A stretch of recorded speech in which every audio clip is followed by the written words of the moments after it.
جو لوگ اپنا مال رات اور دن اور پوشیدہ اور ظاہر راہ خدا میں خرچ کرتے رہتے ہیں،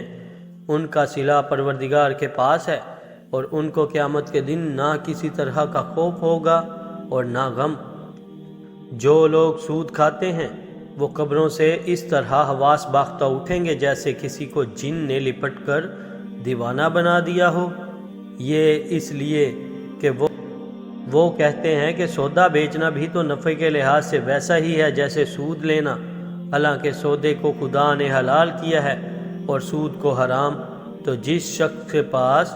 خدا کی نصیحت پہنچی اور وہ سود لینے سے باز آ گیا تو جو پہلے ہو چکا وہ اس کا، اور قیامت میں اس کا معاملہ خدا کے سپرد، اور جو پھر لینے لگا تو ایسے لوگ دوزخی ہیں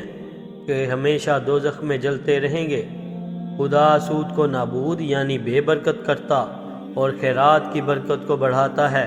اور خدا کسی ناشکر گناہگار کو دوست نہیں رکھتا۔ جو لوگ ایمان لائے اور نیک عمل کرتے اور نماز پڑھتے اور زکوٰۃ دیتے رہے، ان کو ان کے کاموں کا صلہ خدا کے ہاں ملے گا،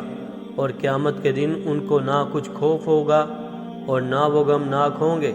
مومنو، خدا سے ڈرو، اور اگر ایمان رکھتے ہو تو جتنا سود باقی رہ گیا ہے اس کو چھوڑ دو۔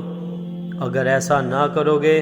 تو خبردار ہو جاؤ کہ تم خدا اور رسول سے جنگ کرنے کے لیے تیار ہوتے ہو، اور اگر توبہ کر لو گے اور سود چھوڑ دو گے تو تم کو اپنی اصل رقم لینے کا حق ہے،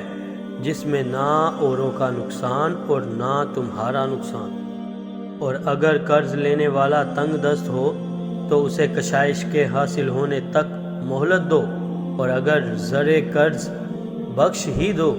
تو تمہارے لیے زیادہ اچھا ہے، بشرطے کہ سمجھو۔ اور اس دن سے ڈرو جب کہ تم خدا کے حضور میں لوٹ کر جاؤ گے، اور ہر شخص اپنے اعمال کا پورا بدلہ پا لے گا، اور کسی کا کچھ نقصان نہ ہوگا۔